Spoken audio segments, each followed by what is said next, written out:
collection which we put in between more curated exhibitions. Like we just had Jagat Museum's exhibition is finished. So next is going to be childhood famous exhibition. So it's going to be end of May. We started. So in between we just put our collection and the people. This is for selling, basically. So some of the artists who are associated with the 90s trend, they have their works. So in that sense, it's not exactly a thematically curated exhibition, but just we don't want to take a place empty also. But they have a connection to each other because all of them talk about lot of in the 90s we started our aesthetics changed, our themes changed, our the role of the artist changed, all that changed. It's almost like a epistemic break from the earlier modernist period. So that is Pushpakumar, and he was always talking about isolation, what feels in the urban situations, especially people who come from outside, out of Colombo, and also within this whole urban atmosphere, how they react to each other. And also, lots of them talked about the violence. Richard City did this exhibition called Whispering Mountains. They were people who were affected by the JP uprising in the 1980s. So some of them were victims also. So these are what reminds them of that period. For instance, he was always talking about these mountains because every time the police come to arrest them or something, they would run to this mountain. And so for him, this mountain became a place of escape. And so he keeps doing this mountain, Whispering Mountain theme.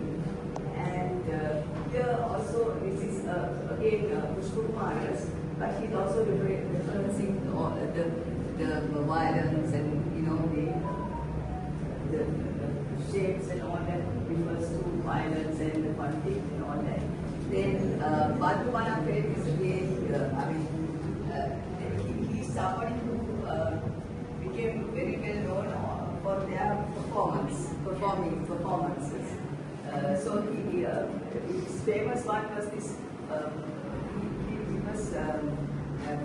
He did this performance in a barrel, decaying barrel, and bandaging himself, and he was kind of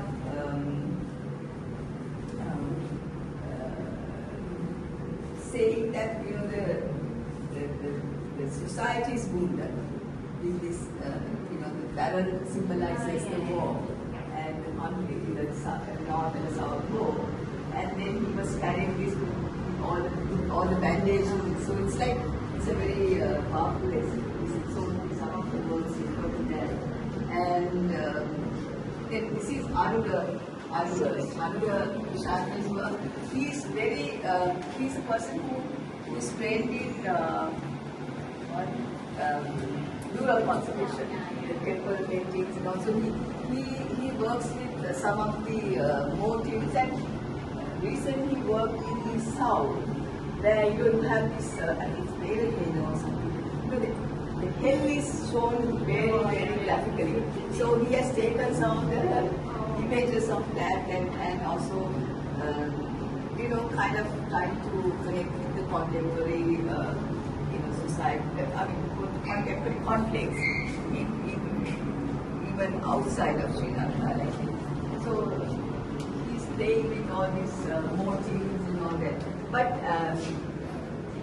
what I would like to ask you guys is that, as your architect, your students of architecture, so how do you in what way that would you know, bring all these things, all this contemporary art into your works and into your designs, into your whatever. Like, you know, you do.